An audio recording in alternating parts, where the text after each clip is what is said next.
વૈષ્ણવ તરત એમ કહે છે કે આ મારા ઠાકોરજી છે. 10 પ્રભુ બિરાજતા હોય છતાં વચ્ચેથી કહે છે આ ઠાકોરજી મારા.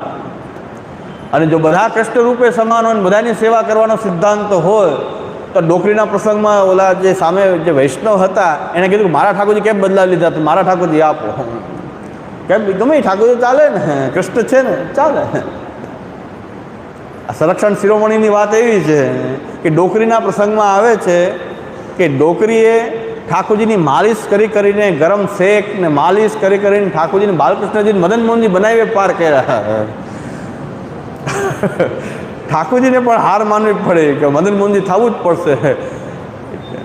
હા, ડોકરીનો એવો ભાવ કે ઠાકોરજી તો આ તો ટાઢમાં લઈને આવ્યો છે, ઠાકોરજી આ ઠૂઠવાઈ ગયા છે, એટલે ઠાકોરજીને માલિશ કરી, ગરમ તેલથી માલિશ કરી, ઠાકોરજીને ગરમ સામગ્રીઓ રોગાવી. દહીં તો પોતાના ઠાકોરજીને દહીં ભોગ ધરે તો કે તમે ન રોકતા, પાછા ઠંડી લાગી જશે.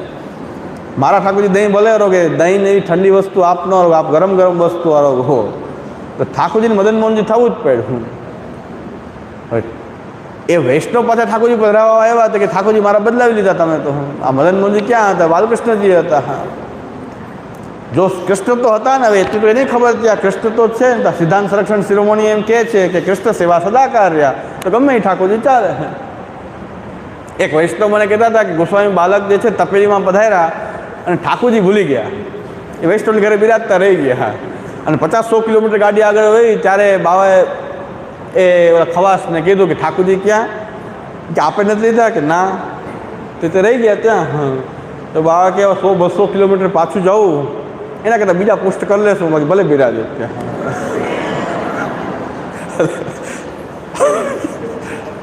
એ કે હવે પાછું 200 કિલોમીટર ક્યાં જવું ઠાકોરજી માટે, નવા પધરાવી લેશું. બાલમાનને ઘણા બિરાજતા હોય, ગમે આમ ભોગ ધરવાથી કામ, ભોગ ધરવાથી કામ. વૈષ્ણવનો અવો ભાવ છે કે બાલક ઠાકોરજી આપણે ઘરે બિરાજે, તો એ અવો ભાવથી સેવા કરતા હશે કદાચ. બાવા કહેવાય તો ભલે બિરાજે ત્યાં, ક્યારેક આવશું તો પધરાવી જશું. બાકી 100-200 કિલોમીટર આદિ પાછી બહુ આગળ ગયા પછી તો ખબર પડી કે ઠાકોરજી તો ભૂલાઈ ગયા. આવું તો પછી એમાં જ ચાલે કૃષ્ણ સેવા સદાકાર.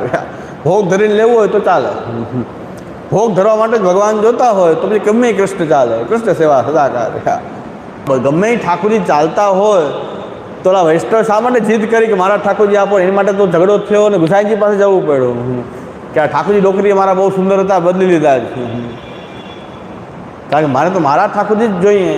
તો આપણો ભાવ આવો છે, પુષ્ટિ માર્ગનો ભાવ આવો છે.